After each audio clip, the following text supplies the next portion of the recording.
Bonjour a tous, bom dia para todos.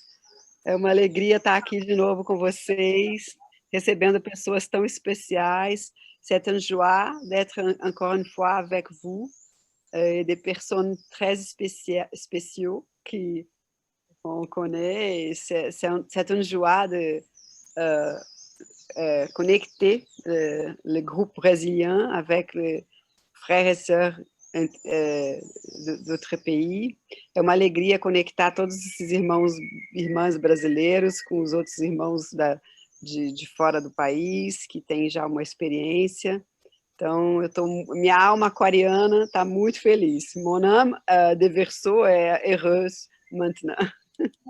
Merveilleux. Un grand bonjour à vous tous et surtout, bienvenue. Jean-Robert, nous commençons avec toi ce matin et nós vamos ouvir agora então o Jean-Robert. Et tu nous racontes un peu ton parcours, Jean-Robert, juste pour qu'on sache d'où tu venais et comment tu as rencontré l'enseignement et ces conférences du maître sur l'économie. Bon, j'ai connu l'enseignement à travers un livre. On m'a prêté un livre samedi, et le samedi suivant, je suis parti à la recherche du maître et de la fraternité.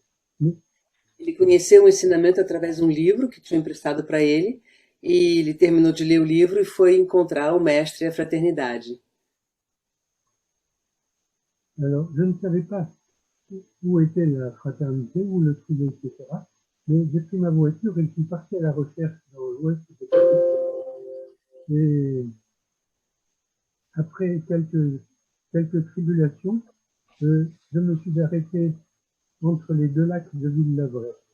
Então ele não sabia onde que estava essa fraternidade, sabia que era em algum lugar em Sèvres, então pegou o carro, começou a dirigir e era entre dois lagos, dois laguinhos que tem em Ville-d'Avray, pertinho de Paris.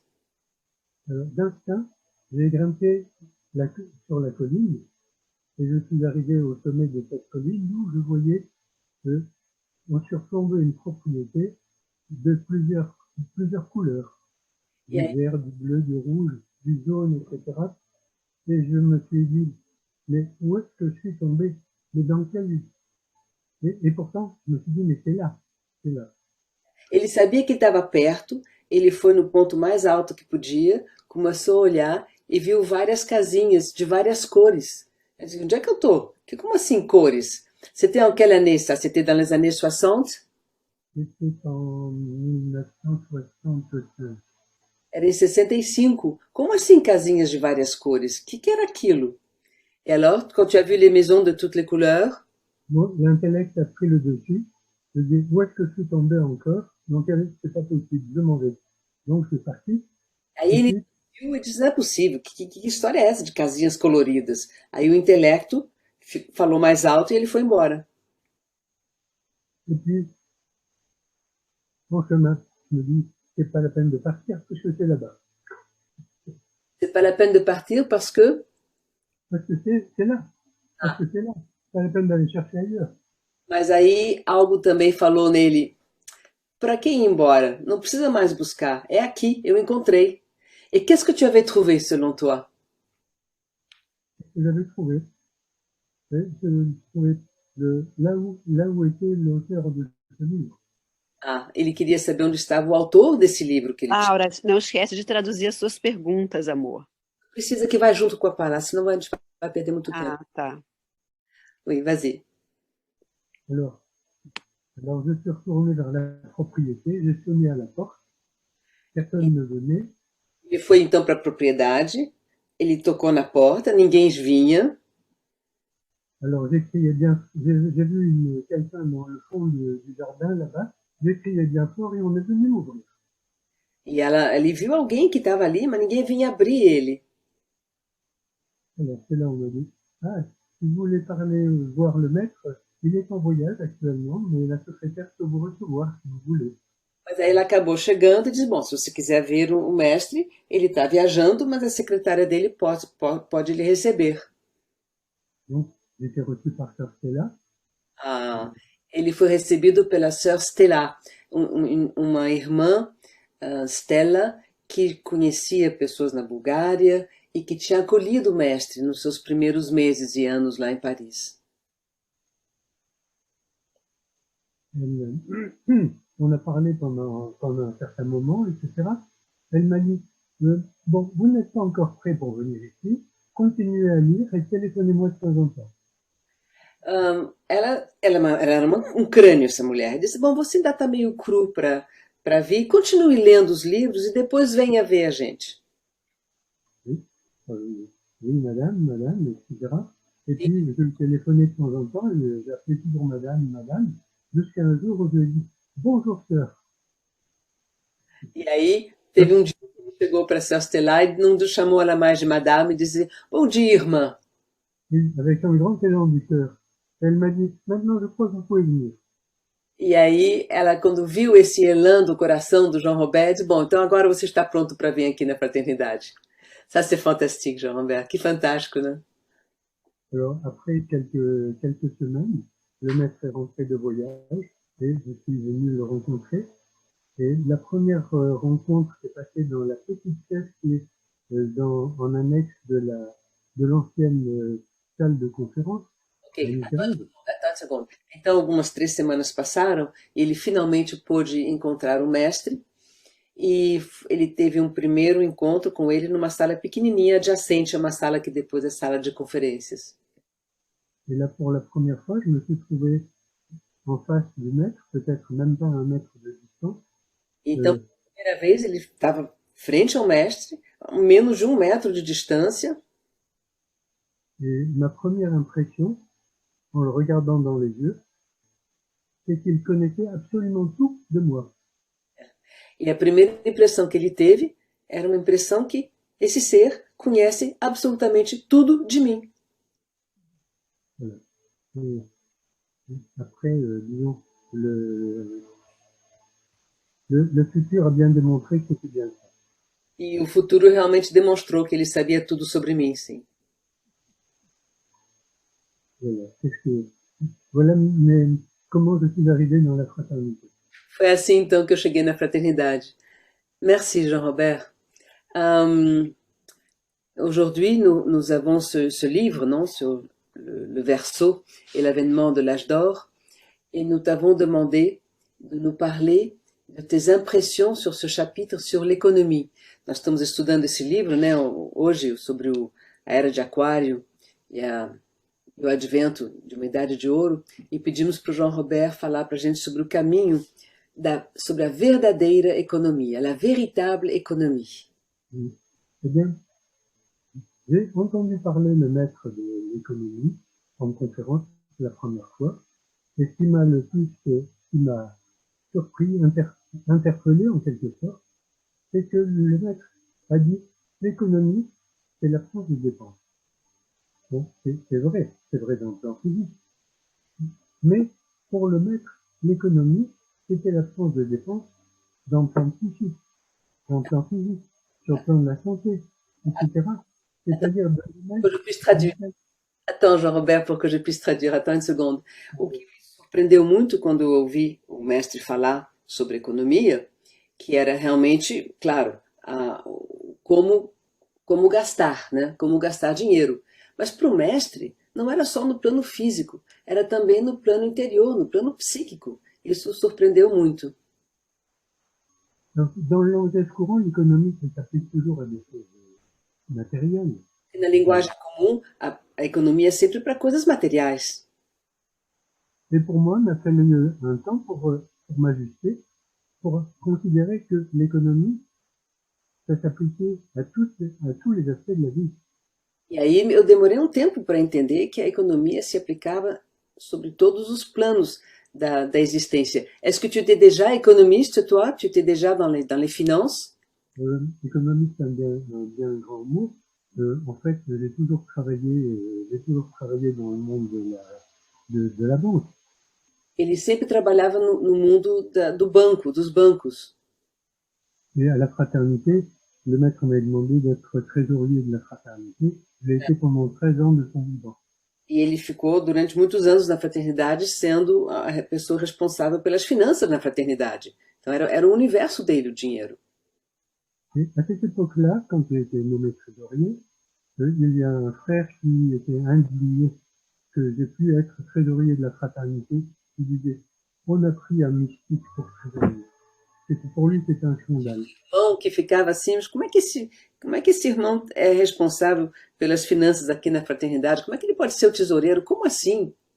Et le maître a donné la réponse, il a dit, et justement, comme il est désintéressé, il s'occupera très bien de l'argent. Então, porque esse irmão dizia, mas ele não tem noção do dinheiro, ele não vai pelos interesses. E o mestre respondeu, é justamente porque ele é um ser desinteressado que ele vai se ocupar muito bem do dinheiro da fraternidade. Voilà. Alors, pour en revenir à la conception de l'économie du maître, je crois que pour lui, l'économie, c'est de ne pas dépenser ses énergies, d'accord, de ne pas dépenser ses pensées, ses sentiments, etc., etc., d'être toujours très conscient de la façon dont on dépense ses forces, ses énergies, toutes ses possibilités.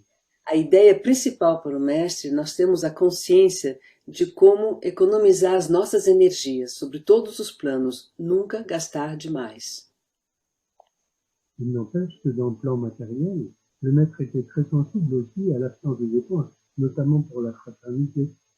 Et quand, par exemple, dans le Bonfim ou à l'Ygrève, il pénétrait dans une pièce où l'électricité était allumée et il n'y avait personne, on se faisait remonter les bretelles.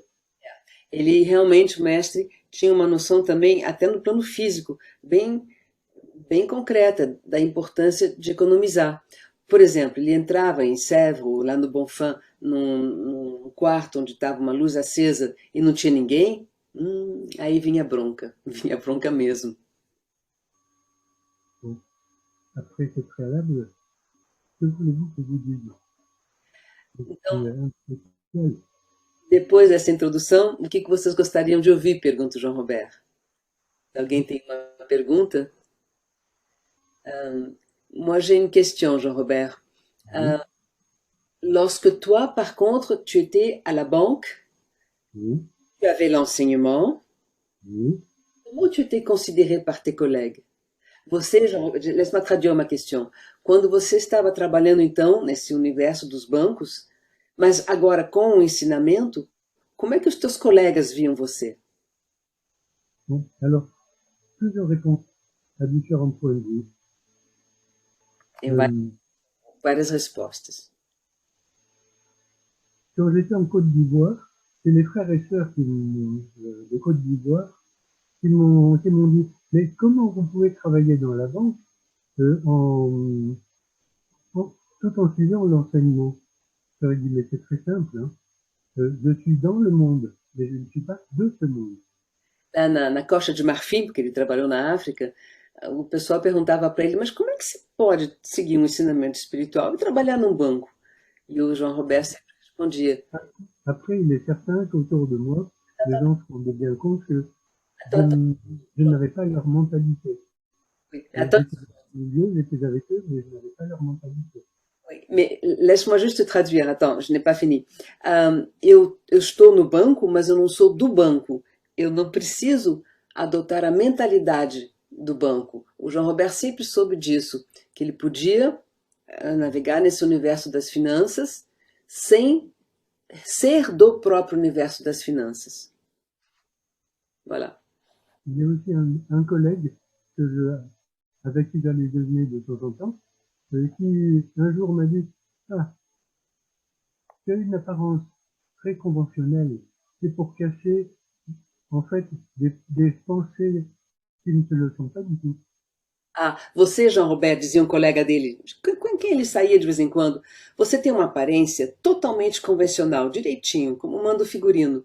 Mas isso, João Roberto, é para esconder algo completamente não convencional dentro de você.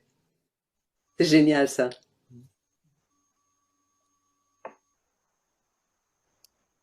Voilà. E alguma pergunta? O João Roberto gostaria que a gente tivesse perguntas para ele. Qu'est-ce que je peux vous dire d'autre? Oui, j'ai ouvert pour les questions. Ça prend toujours un peu de temps, mais les gens trouveront une question.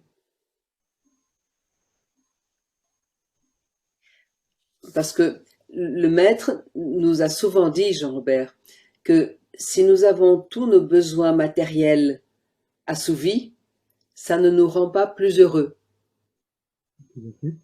C'est pas les côtés matériels. Laisse-moi traduire la question, laisse-moi traduire la question, comme ça je traduirai la réponse aussi.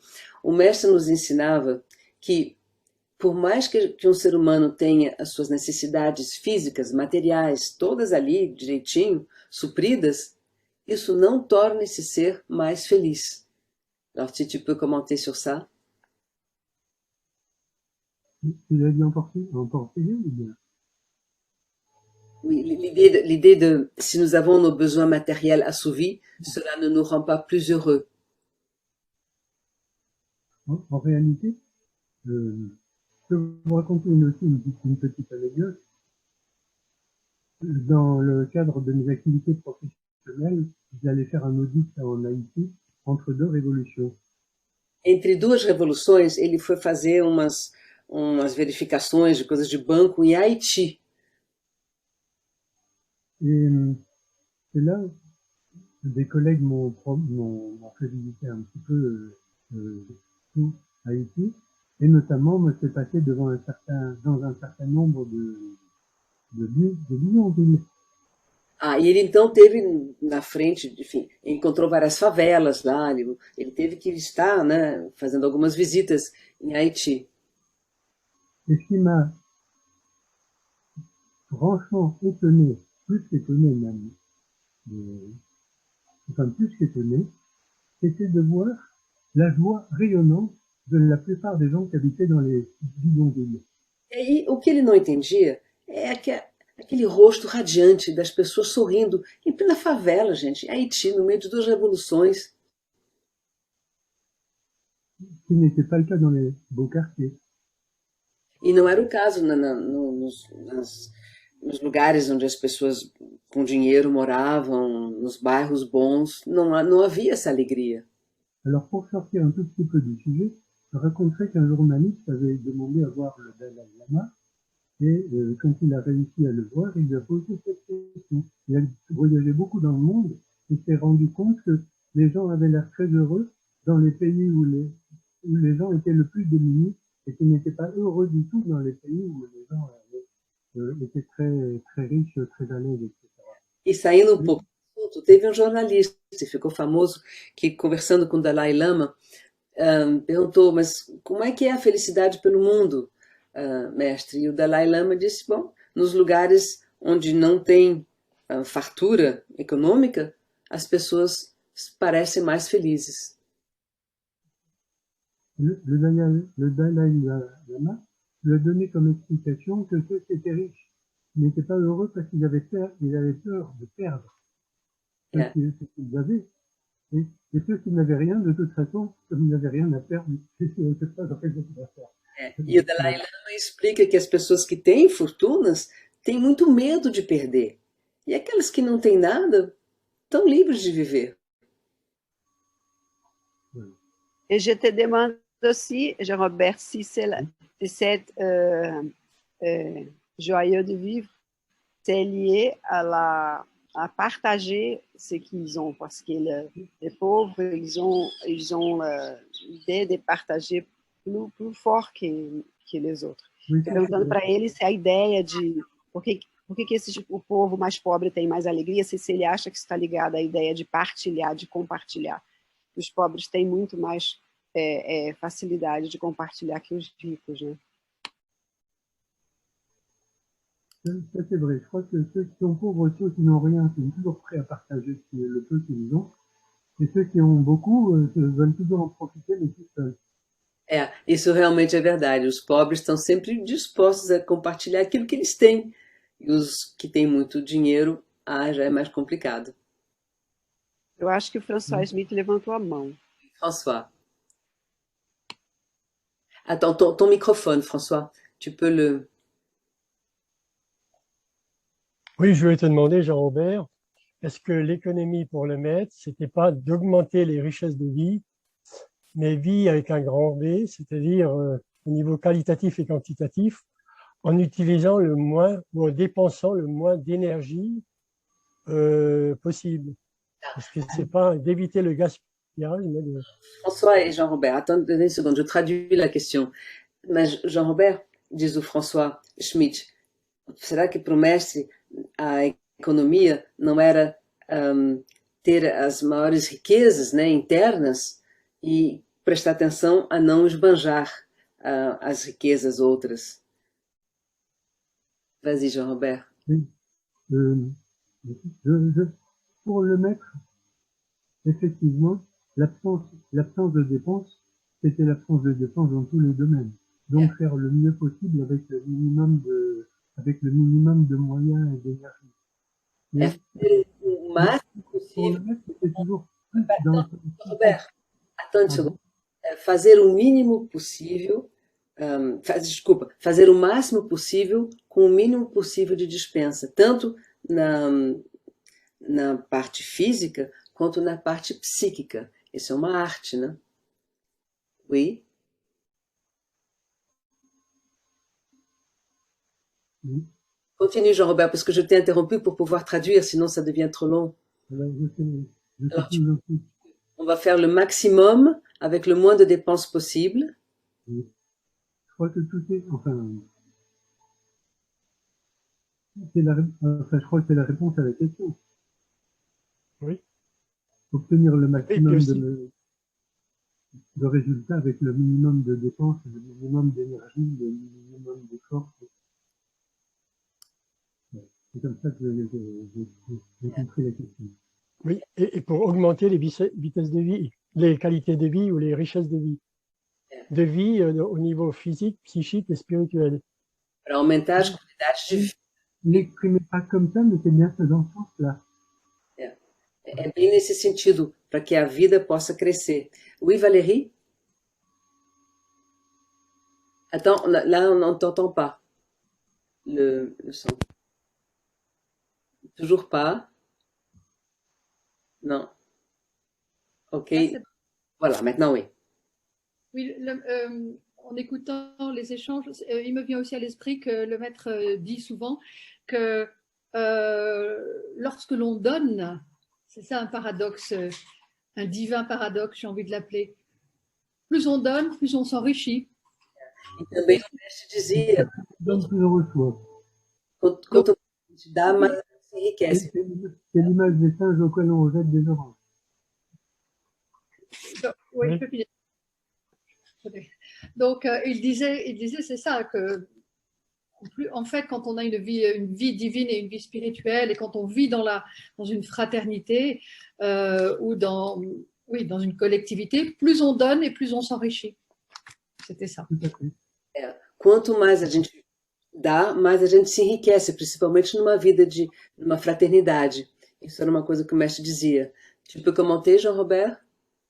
Que plus on donne, plus on reçoit. En fait, le maître a à plusieurs reprises utilisé l'image des singes qui sont derrière un grillage et qui ont les oranges de leur côté. Et que pour recevoir les oranges, ma foi, il faut commencer par leur en lancer quelques-unes. Et les oranges vont pleuvoir en retour. É uma história que ele está contando de uns macacos que estão do outro lado de uma cerca e vão jogando laranjas. Mais je n'ai pas compris l'histoire des oranges, Jean-Robert. C'est pour illustrer le fait que si on donne, on reçoit en retour. C'est-à-dire que les singes, ils imitent. L'histoire de ces singes qui étaient derrière un grillage et qui avaient plein des orangers derrière eux. Et quand ceux qui étaient de l'autre côté du grillage qui voulaient les oranges, on commençait par leur jeter quelques oranges et les singes leur envoyaient beaucoup plus en retour. Então, era um grupo de macacos que jogava para o outro algumas laranjas, e aí os outros que estavam perto das laranjeiras começaram a jogar muito mais. Isso é só uma piada que quando a gente dá, a gente acaba recebendo. É perfeito. Ça, c'est très bien. Mas, Laura, tem aquele conto também que o mestre conta sempre sobre como ele vai comprar um pouco de alegria. Pergunta se ele quer contar para a gente esse conto. Il y a un conte du maître où il va acheter de la joie. Você pode contar, Carlinha? Posso, então você vai traduzindo para eles, né? Eu não Je- sei se eu disse, eu sei direito. Mas passou um cara muito rico e com a cara muito fechada. Il était une fois un monsieur très riche, mais avec le visage très fermé, E vinha um outro muito alegre, muito feliz. et un autre qui le croise, il était très heureux, très gai, très joyeux. E o que estava com a cara fechada, o rico, pergunta para ele: como é que você pode ser assim tão feliz, tá com essa cara tão boa, tão alegre? Et le riche demande à ce qui était tout sérieux, demande à l'autre, mais comment tu fais pour avoir ce visage aussi joyeux? Aí o alegre responde: é fácil, eu acabei de comprar um pouco de alegria ali naquela banca. Mais c'est facile, je viens d'acheter un peu de joie là-bas sur la petite baraque là à côté. Ah, é? Como? Me explica, me conta como é que eu faço isso. Mais raconte, comment est-ce que je peux faire ça, moi? Aí ele fala: é fácil, ele está vendendo umas meadas de linha, que Il, custam R$ 10. il était en train de vendre du fil, pour 10 francs. E você vai dar 20 Et toi, tu vas lui donner 20 francs e não pega o troco. et tu prends pas la monnaie. Não, diz que você não quer o troco. Aí ele faz isso e o vendedor dá para ele um sorriso maravilhoso. Alors, E ele imediatamente se preenche de alegria. et le vendeur, quand il voit qu'il n'a pas à rendre la monnaie, fait un grand sourire et cette joie de celui du vendeur a rempli le riche de joie. E ele então volta para o cara e fala: é, você tem razão, eu consegui comprar um pouco de alegria. Tu as raison, j'ai réussi à acheter un peu de joie. Belle histoire. Oui, Viviane. Ah, Viviane, le son. Ok, alors, me escuchan? Oui. Oui. Ok. J'aimerais écouter, si c'est possible, l'histoire quand à Bonfang, ils étaient en train de bâtir tous les grands bâtiments de Bonfang et il n'y avait plus de sous, étaient en faillite. Alors, Jean-Robert, j'avais entendu cette histoire de Jean-Robert, j'ai trouvé que c'est quelque chose d'incroyable. Voilà. Ok. A Viviane gostaria que o João Roberto contasse quando no Bonfim eles estavam construindo já prédios maiores e tudo, e de repente faltou dinheiro, mas faltou mesmo. Faillite. Tu peux nous raconter? C'est le petit cadeau de la fin. É o presente agora do final. En fait, c'est une anecdote qui montre la maîtrise du maître sur la matière. Isso é um exemplo do domínio que o mestre tinha sobre o mundo da matéria. Bon, pendant que j'étais trésorier de la fraternité, on a construit le bâtiment du Direct. Eu era tesoureiro, né, da fraternidade, e aí construíram todo um prédio em Sèvres, perto de Paris. En même temps, on faisait de grands travaux au Bonfim. E, ao mesmo tempo, no Bonfim tinha bastante trabalho. Et on achetait des terrains. E os terrenos foram sendo comprados. À cette époque-là, on n'était pas très nombreux dans la fraternité. Na época, nós não éramos muito numerosos na fraternidade. Et il n'y avait pas beaucoup de frères et sœurs pour répondre et pour payer toutes les dépenses qui étaient faites. Não tinha muitos irmãos e irmãs para poder responder, né, para poder assumir esses pagamentos todos das despesas. Alors, bien entendu, on connaîtrait précisément l'état des dépenses de ce qu'on avait à payer semaine par semaine, mois par mois, etc. E eu tinha todas as contas, né, aquilo que tinha que ser pago cada semana, cada mês. Et à un certain moment, la différence entre ce qu'on avait à payer et les rentrées qui devaient arriver était tellement, cette différence était tellement importante que tout le monde était paniqué. Donc, Bom, parmi ceux qui géraient l'association. no grupo que estava gerindo a associação, a diferença de entrada de dinheiro com a despesa estava ficando grande demais. Alors, ils ont décidé d'envoyer le trésorier voir le maître à Strasbourg. Aí eles mandaram o tesoureiro ver o mestre. Pour l'informer et lui montrer sur le papier à quel point on était dans une situation dramatique.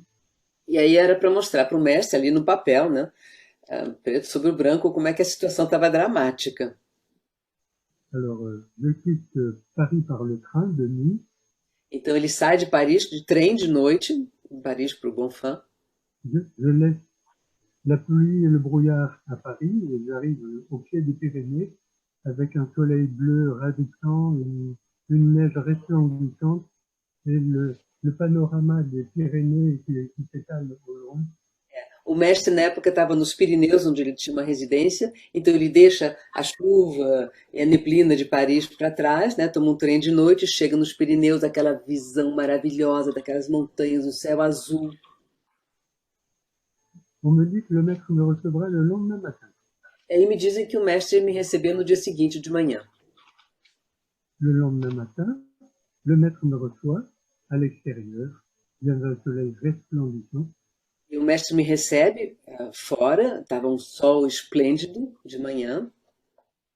Toutes les Pyrénées étaient enneigées devant nous. Pneus inteiros, assim, cobertos de neve, né? As montanhas. A Viviane disse que é Castelrama. Engraçado, né? Castelo de Rama. Era o lugar onde o mestre morava, nos Pirineus. Et pendant une heure, le maître me parle, mais absolument pas du sujet pour lequel j'étais venu le voir. E o mestre começa a falar, a conversar comigo, mas nada de tocar no assunto que tinha me feito ir vê-lo, né? Moi, j'étais dans un état d'épanouissement total. Eu estava me sentindo assim super bem, completamente assim, desabrochando ali. Et puis, au bout d'un moment, le maître me dit, alors frère, vos papiers. Então, irmão, me diz o mestre, chegou um momento e diz, e os papéis então que você me trouxe? Alors tout d'un coup, je redescends sur Terre, Aí eu volto para o planeta Terra, je sors mes papiers pour montrer au maître à quel point la situation était dramatique. e aí mostro, né, essa papelada, mostrando até que ponto a situação nossa estava dramática. Je regarde mes papiers et je me dis, mais ça colle. Pourquoi je suis venu? E aí ele olha para os papéis e diz, mas espera aí, vai estar tudo certo, por que eu tive que vir aqui? Alors, le maître m'attrape par le bras et m'expédie. E aí o mestre me pega pelo braço e me manda embora. Je rentre à Paris, personne ne m'a rien demandé, on a continué comme avant. Aí eu volto para Paris, ninguém me pergunta nada e as coisas continuam como antes. Et petit à petit, l'argent est rentré. La situation s'est arrangée, on ne sait pas comment. E a gente não sabe como é que a situação melhorou, se arrumou. Uau! C'est une drôle d'économie, hein? Wow. Bon, je suis persuadé qu'il n'avait pas été voir le maître, ça ne serait pas forcément arrangé de la même façon. Jean-Robert, si on t'avait raconté cette histoire, peut-être que tu ne l'aurais pas cru. Il a possible.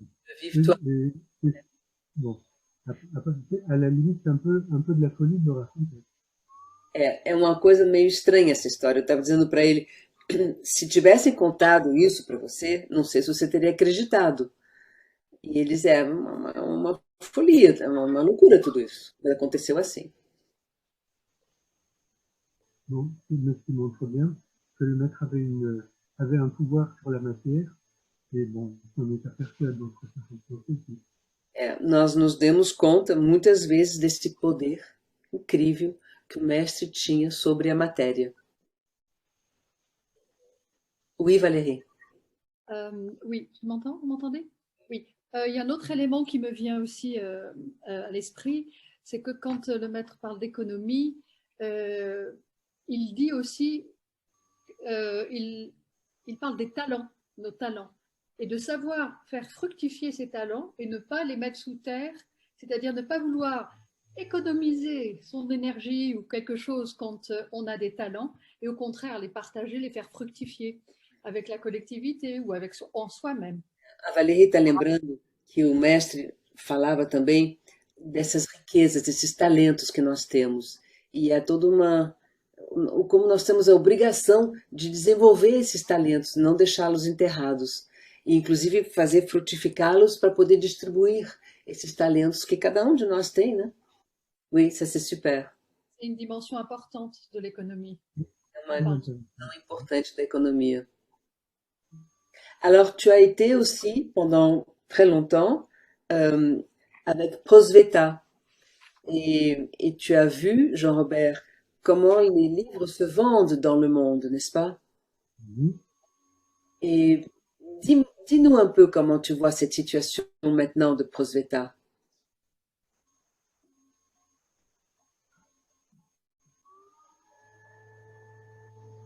Alors, des Prosveta, il y en a un certain nombre, n'est-ce pas? Il y a Prosveta en France, il y a Prosveta dans il y a 9 Prosveta qui sont des éditeurs dans leur propre langue. Il y a un certain nombre de Prosveta qui sont des diffuseurs de des livres qui ont été imprimés dans d'autres pays, comme par exemple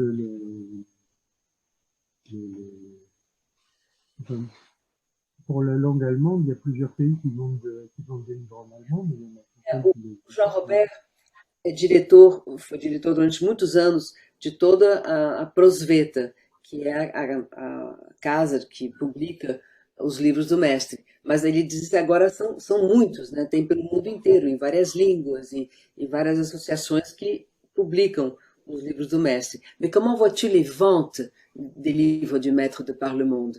Eu estou perguntando como é que ele vê as vendas dos livros do mestre pelo mundo.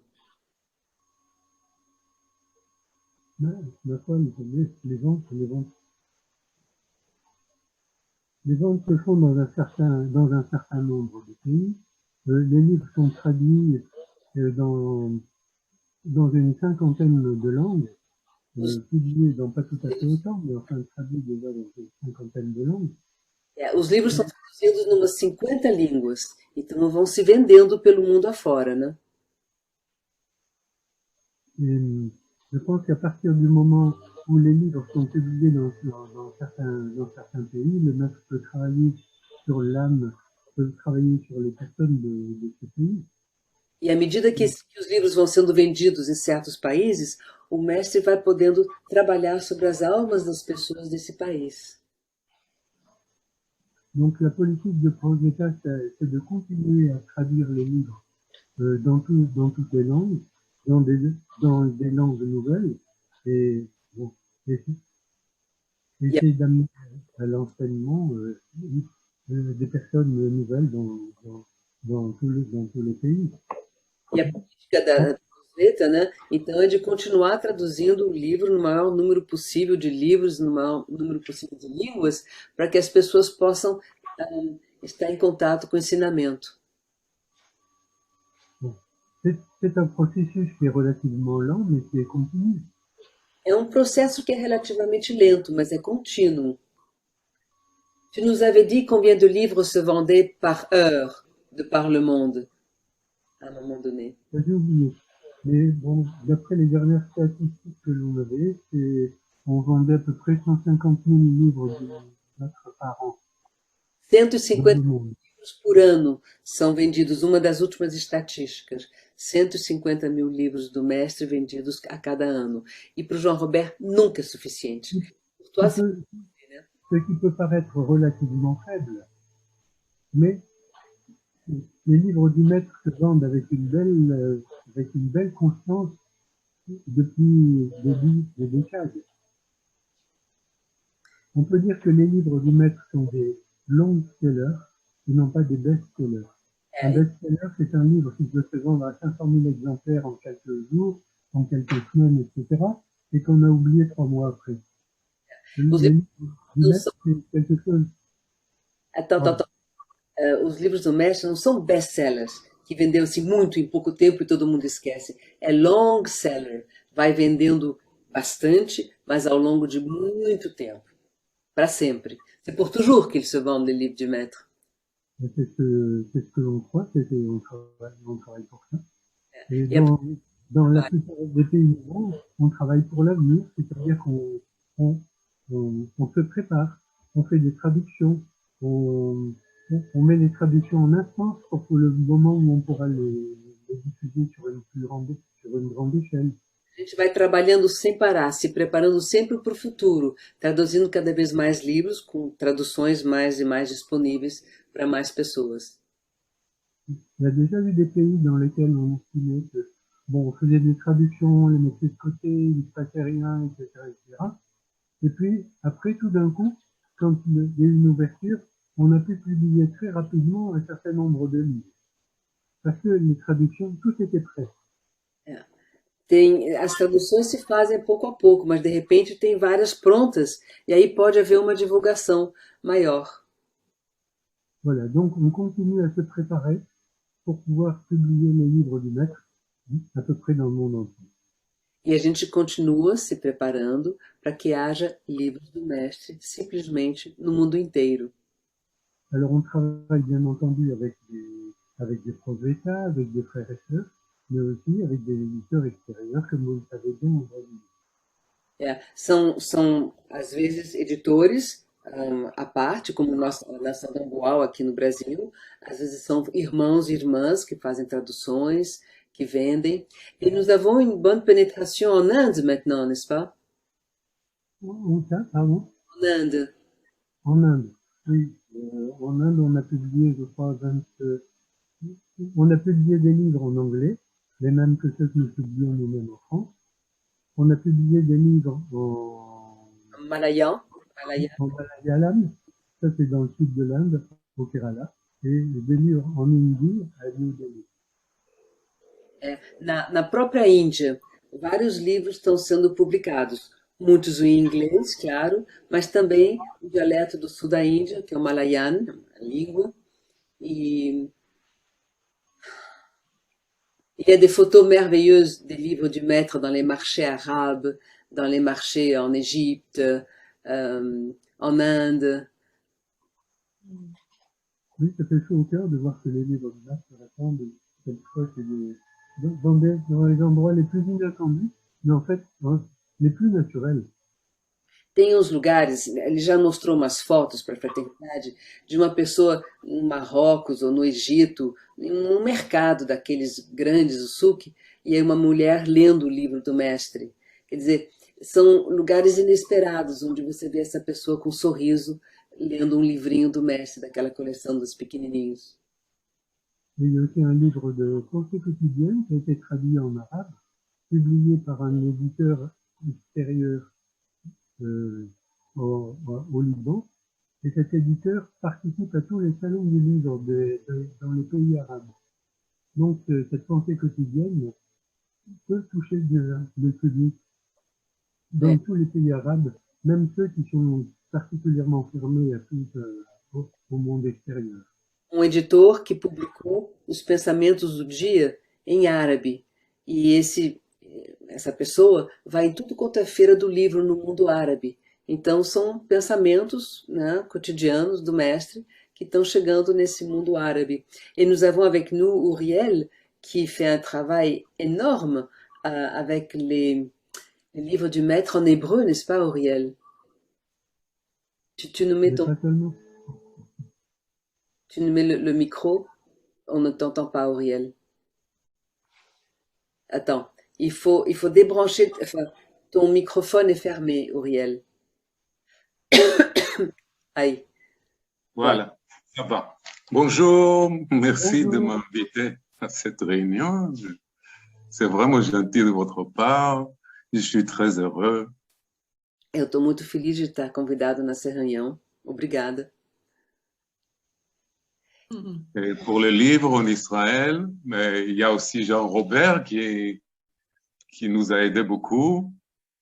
Et en 2012, grâce à Dieu, quand même, on a rencontré un éditeur en Israël, des jeunes. E felizmente, em 2012, eles encontraram um editor, um jovem em Israel. Tu es en Israël en ce moment? Tu es à Tel Aviv? Oui. Non, non, à Haïfa au nord. Ele está agora falando conosco de Haifa, lá em Israel. E o João Robert ajudou muito a divulgação dos livros em hebraico. Et jusqu'à 2012, j'ai publié 6 livres en hébreu, traduits par moi.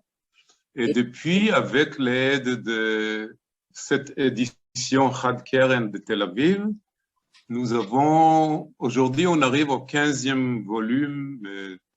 Il y a 3 livres sont des grands livres. Il y a Amour et sexualité et la nouvelle religion solaire et universelle.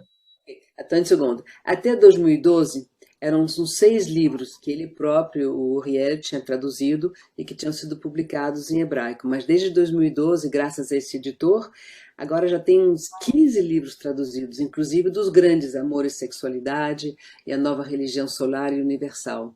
Et c'est toujours toi qui traduis ou tu as une équipe? Non, non. Moi, j'ai traduit 6 livres et j'ai aidé encore 3. En total, j'ai travaillé à 9 livres, à la traduction de 9 livres. Et le reste, c'est maintenant Chad Keren, cette édition de Tel Aviv, qui traduisent. Et nous sommes maintenant au 15e Isvor avec le... Mais 3 livros, depois dos 6, né? E ajuda. E tu fais les révisions? Oui.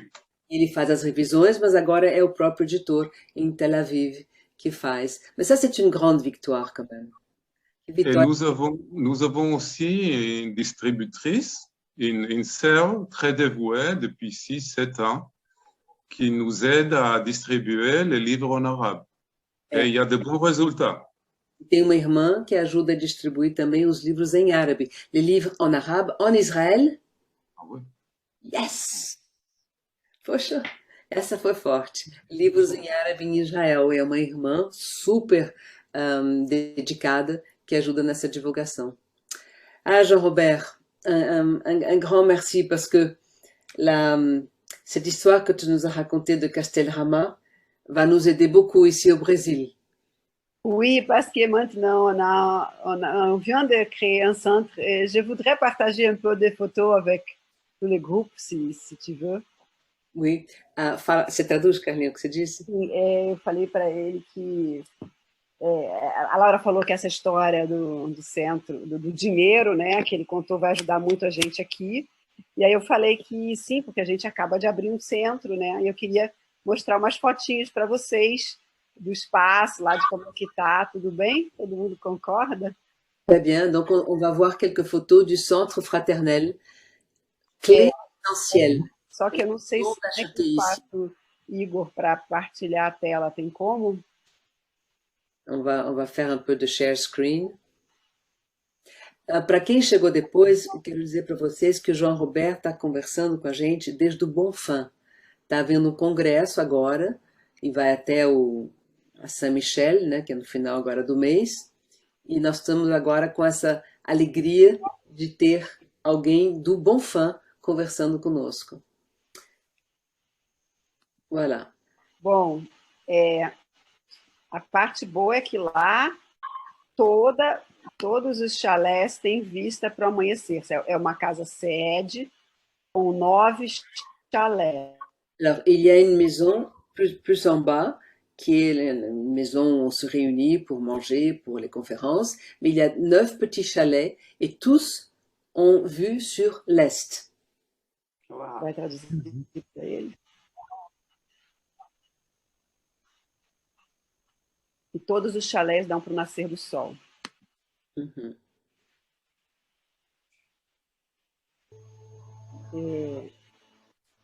À noite a gente consegue fazer umas fogueiras. On arrive à faire le feu le soir. C'est un très beau terrain. Et là, c'est notre salle de réunion. Après le repas, une conférence. C'était le jour de l'inauguration. Nous avions reçu les clés le matin. A gente tinha recebido as chaves de manhã, né? E o nome do centro é Chave Essencial. Oui, le nom du centre, c'est Clé essentielle. Très essentiel. Oui.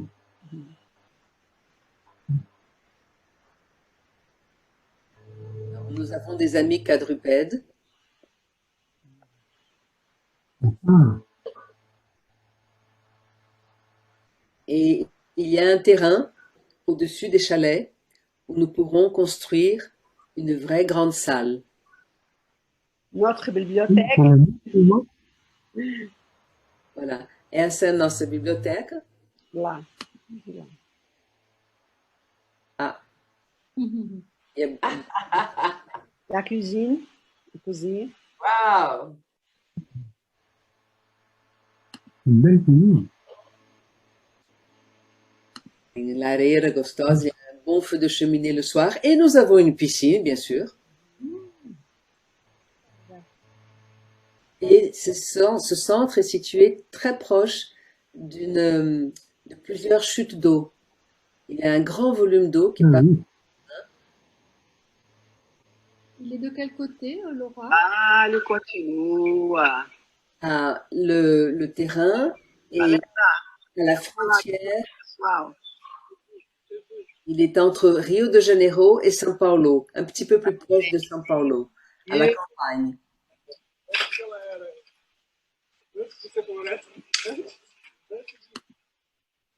Il y a évidemment, là où on pose le regard, il y a du travail à faire. Onde a gente põe o olhar, tem algo a fazer. Beaucoup d'hommes à la cuisine, muitos homens na cozinha.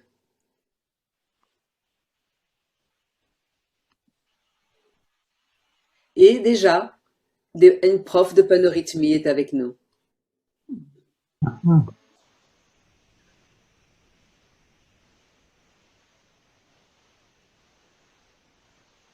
Elle expliquait là, Marie-Eugénia explique la panorhythmie, les mouvements.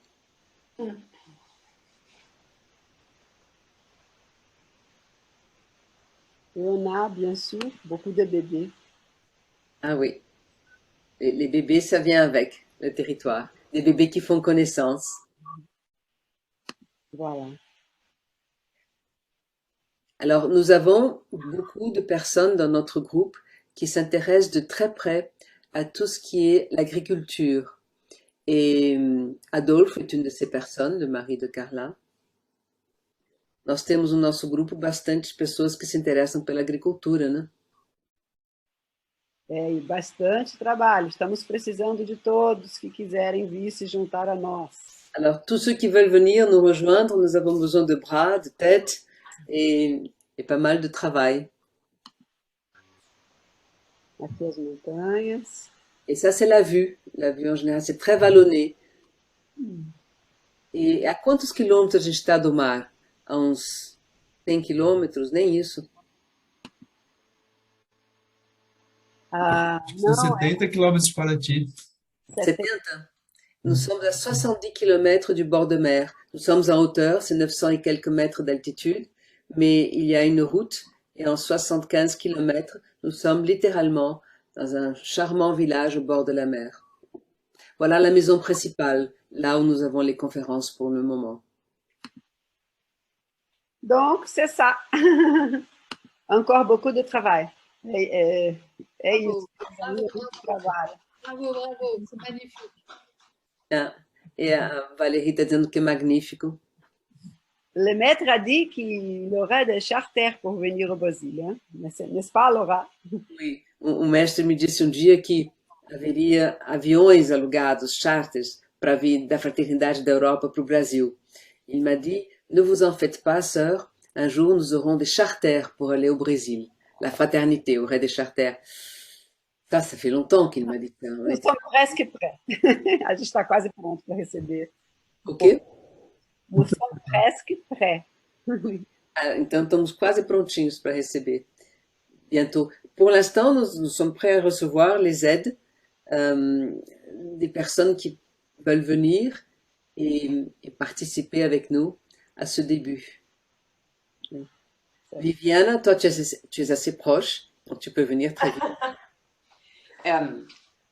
bien sûr que je peux aller. Tu m'écoutes? Oui. Oui, c'est peut-être 6 heures de vol ou 7 heures de vol. Hein? Oui, 6, Oui. 7 horas de voo, ela chega. Nous sommes assez près d'un aéroport. Je crois que nous sommes à 3 heures de l'aéroport de São Paulo, l'international de Guarulhos. 2 heures, Oui, c'est 2h30. 2h30, ok, plus trafic, ok, 3h30.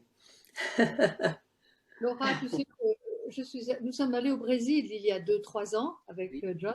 On est allé à Rio et on est allé au Chute d'Iguazu et on a visité un peu et on a beaucoup aimé le Brésil, vraiment. Et l'âme du Brésil, l'âme brésilienne, vraiment, c'est vraiment magnifique et c'est joyeux et vraiment, c'est beau à voir. Ela esteve, a Valérie, com o marido dela no Brasil há uns 2, 3 anos e gostou muito dessa alma, dessa alegria brasileira. Teve em vários lugares. C'est merveilleux. Mais en tout cas, Jean-Robert, onde é que está o Jean-Robert? Oups. Voilà, on l'a perdu. Oups, Ah, il est disparu. C'est disparu. não, Jean-Robert.